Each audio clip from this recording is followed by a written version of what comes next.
नमस्कार, मी रेश्मा मोरे. पुस्तक वाचणं हा नुसता छंद नाही, तर आपल्या जगण्याचा महत्वाचा भाग आहे.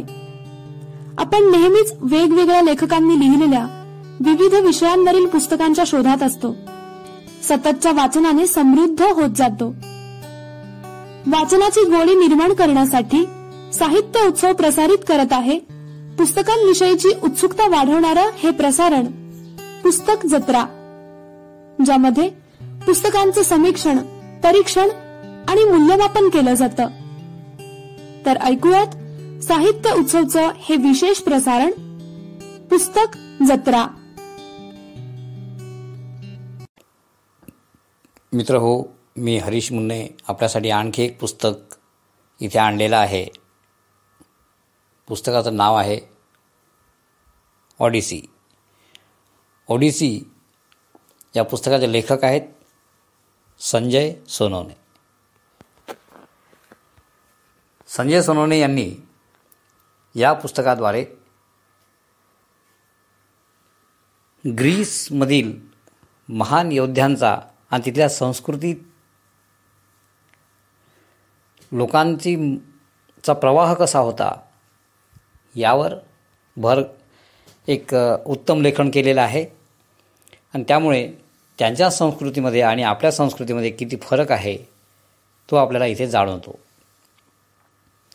भारतासारखीच ग्रीकची ही संस्कृती प्राचीन आहे हे आपण बऱ्याचदा वाचलेलं आहे. पण आपल्याकडे तुलना करणारेही महाभाग आहेत. त्यांच्या दृष्टीने भारतीय आणि ग्रीक संस्कृती ही एकसारखी आहे, पण तसं नाही. आपली आणि ग्रीकची संस्कृती ही पूर्णतः भिन्न आहे. त्यांच्यात आणि आपल्यात खूप मोठा फरक आहे. तो फरक तेथील साहित्य वाचल्यानंतर लक्षात येतं. ज्या देशातला एखादा राज्यकर्ता कॉमन वायूज आणि कॉमन चिल्ड्रन अशी थेरी मांडू शकतो, त्या देशाच्या संस्कृतीचा आपल्या देशाच्या संस्कृतीशी कसा काय, त्यांच्या देशाच्या संस्कृतीचा आपल्या देशाच्या संस्कृतीशी कशी काय तुलना करू शकतात हेच कळत नाही. असो, ती आपली वेळ नाही. हे पुस्तक ट्रॉयच्या युद्धानंतर या पुस्तकाला सुरुवात होते. ओडिसियस हा एक महान योद्धा ज्याच्या कल्पकतेमुळे ट्रॉयचं युद्ध जिंकलं गेलं आहे, जे सतत 10 वर्ष चाललं. त्यानंतर त्याच्या मनात आलेली प्रश्न आणि त्यामुळे त्याच्या मनावर आलेली मरगळ आणि खिन्नता, त्यातून उभारी घेऊन पुन्हा उठून उभा राहणारा ओडिसियस यात दाखवलेला आहे. दुर्दम्य इच्छाशक्ती, साहस आणि कुणापुढेही न झुकण्याची त्याची प्रवृत्ती हे या पुस्तकातून वाचायला मिळेल. पण त्याला पडणारी जी प्रश्न आहेत तीही अत्यंत महत्त्वाचे आहेत. माणूस बदलतो, परिस्थिती बदलते, माणसाची वागण्याची पद्धत बदलते, पण बदलत नाही ती त्याची अधम इच्छाशक्ती, ती स्त्री उपभोगाच्या लालसाची. स्त्री उपभोग त्यासाठी असणारी लालसा ही मात्र कधीही बदललेली नाही. आणि त्यासाठीच आजपर्यंत जे युद्ध झाले ते इतिहास त्याची साक्ष देतो. विश्वसुंदरी हेलन ही आपल्यालाही हवी होती. मग ती आपल्याऐवजी ती मेनलॉसला मिळाली. त्याला मिळावी म्हणून आपण प्रयत्न का केलेत? का आपण ग्रीस लोकांकडून वचनं घेतलीत की जिला प्राप्त करण्यासाठी आपणही तिथे तयार असताना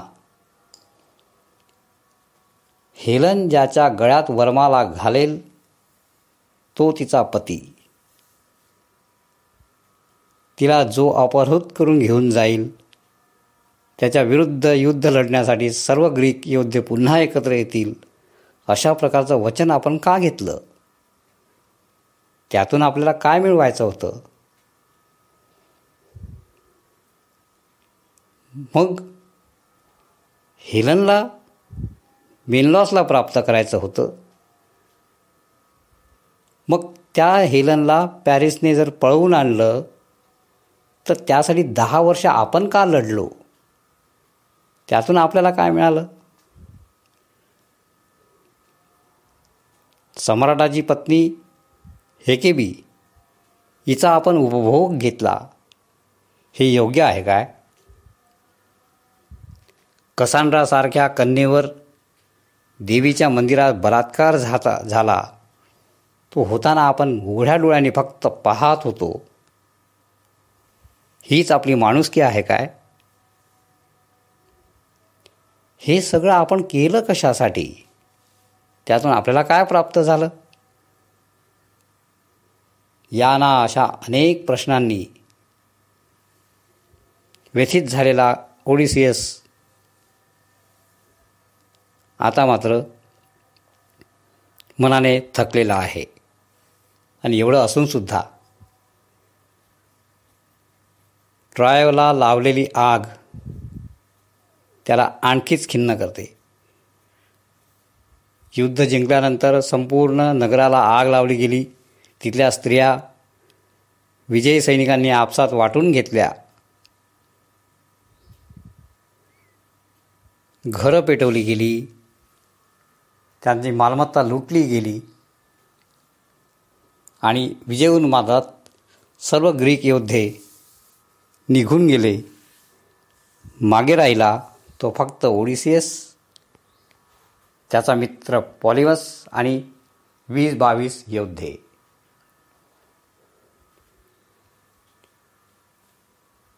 ग्रीक योद्ध्यांनी आपल्याला फसवलेलं आहे, ते उत्तम जहाज घेऊन निघून गेलीत असं आता मागे राहिलेल्या सैनिकांना वाटायला लागलं. पण ओडिसियस हुशार आहे, त्याला माहिती होतं तेही अशाच परिस्थितीत इथून निघून गेलेले आहेत. कालांतराने जहाज बांधणी सुरू होते.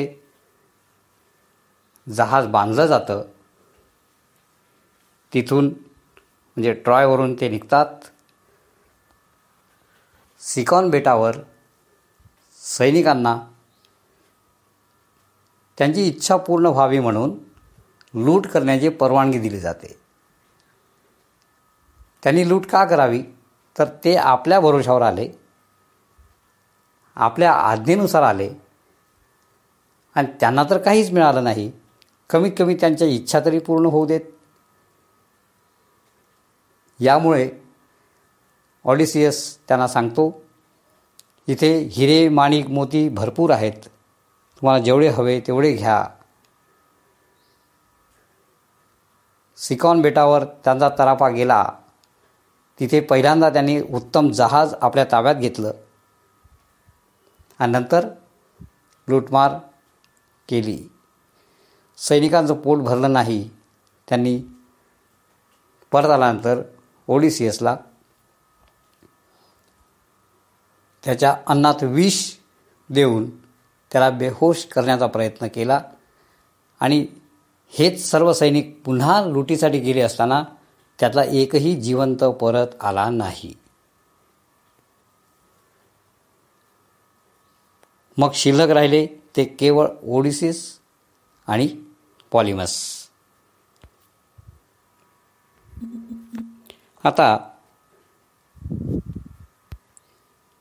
पॉलिबस म्हणतो, मला इथाकाला जायचं आहे. मला माझ्या पत्नीला आणि माझ्या मुलाला भेटायचं आहे. 10 वर्ष झाली मी त्यांना भेटलो नाही आणि ह्याच इच्छेखातर तो पुन्हा प्रवासाला निघतो. पुन्हा पॉसायडॉन क्रुद्ध होतो. यांचं जहाज भरकटलेलं आहे. एका अज्ञात बेटावर आलं. तिथे कोणत्याही मनुष्यवस्तीचा वास नाही, कुठलीही खूण नाही. शेवटी डोंगरावर चढून गेल्यानंतर लक्षात येतं की तिथे एक उत्तम सरोवर आहे. 4 दिवसांपासून पाणी प्यायला न मिळालेली ही मंडळी हादाशासारखी पाणी पितात आणि बेहोश होतात. त्या बेहोशीमध्ये त्यांना पडलेलं स्वप्न, विशेषत ओडिसियसला एक अप्सरा त्याला विनवते. ती त्याला बाहुपाशात घ्यायला सांगते, पण ओडिसियस नाही म्हणतो. त्याला त्याची पत्नी आणि मुलगा हवा आहे. त्याला सर्वसामान्य माणसांमध्ये राहायचं आहे. त्याला देवदेवतांमध्ये रस नाही. ओडिसियस आणि पॉलिमस त्या अज्ञात सरोवरावर पाणी पिल्यानंतर एक अप्सरा ओडिसियसला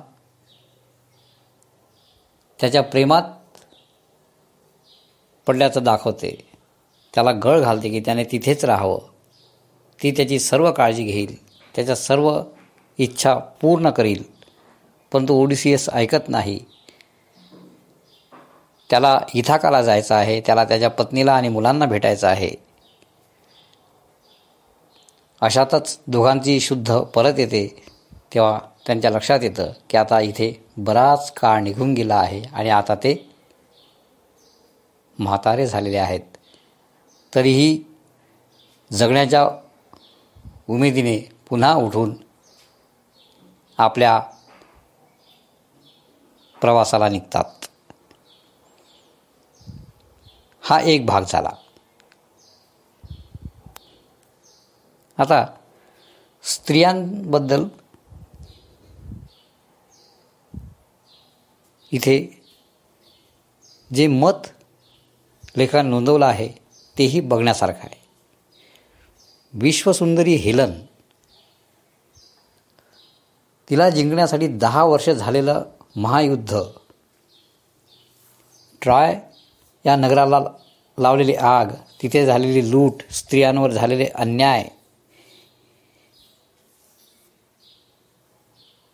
यातून विजयी ग्रीकांना काय मिळालं तर हेलन सांगते, तुमच्या पदरी आला तो केवळ आणि केवळ पराभव. शरीराने जरी मी तुमचे असले तरीसुद्धा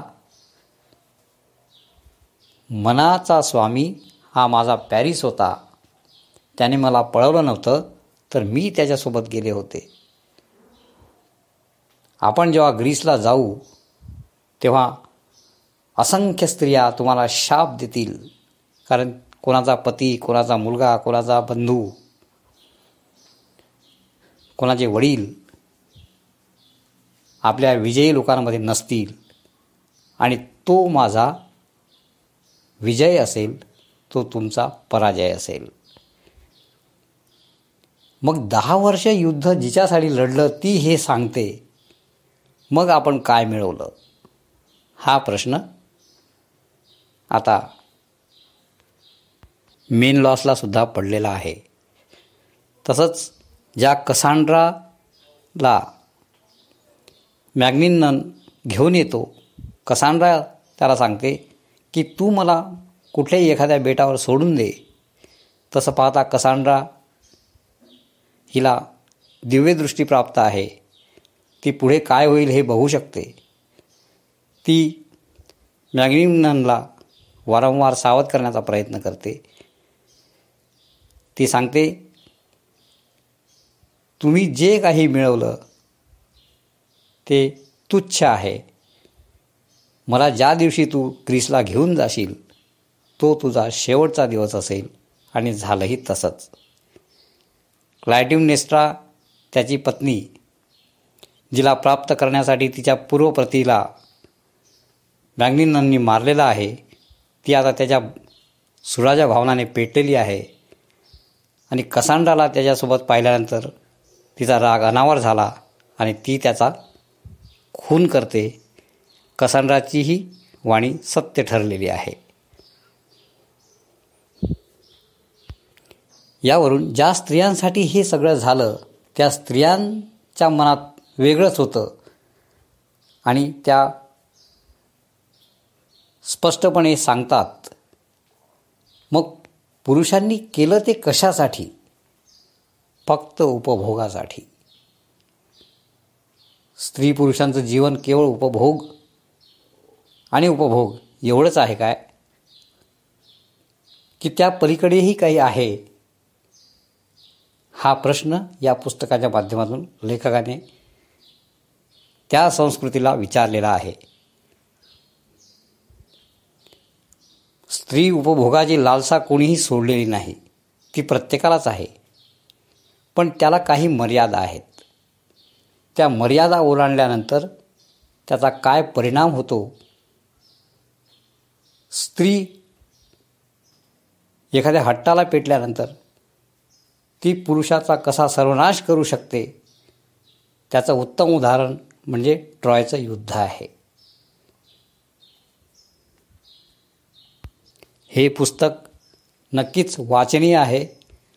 तसंच बरंच काही शिकण्यासारखं आहे.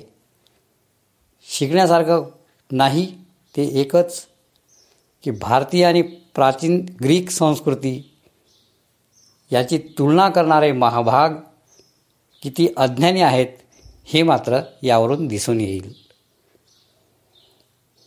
दोन्ही संस्कृती प्राचीन असल्या तरी त्यांच्यामध्ये खूप फरक आहे, तो ही जमीन आसमानचा. आपली आदर्श कुठे, त्यांची संस्कृती कुठे, कुठेही ताळमेळ लागत नाही. आणि तरीसुद्धा काही भारतीय प्राचीन संस्कृतीमध्ये रामायण महाभारतासारख्या आदर्श घटनांचा संबंध ओडिसी आणि एलियडशी लावतात. हे त्यांचं दुर्दैव असंच म्हणावं लागेल. आणि मला वाटतं हेच संजय सोनवणे यांनाही सुचवायचं आहे. हे पुस्तक नक्की लोकांनी वाचावं अशी माझी इच्छा आहे. ते तुम्हाला आवडेल ही माझी खात्री आहे. धन्यवाद. दर्जेदार साहित्याचा आणि कलाकृतींचा आस्वाद घेण्यासाठी जॉईन करा साहित्य उत्सव व्हॉट्सॲप किंवा टेलिग्राम ग्रुप.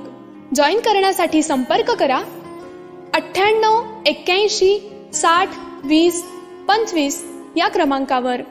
संपर्क क्रमांक पुन्हा एकदा 9881 60 2025. साहित्य उत्सव हे यूट्यूब चॅनल आजच सबस्क्राईब करा. साहित्य उत्सवच्या फेसबुक पेजला जरूर भेट द्या, कारण ज्ञान आणि मनोरंजन यांचं अतूट नातं म्हणजे साहित्य उत्सव.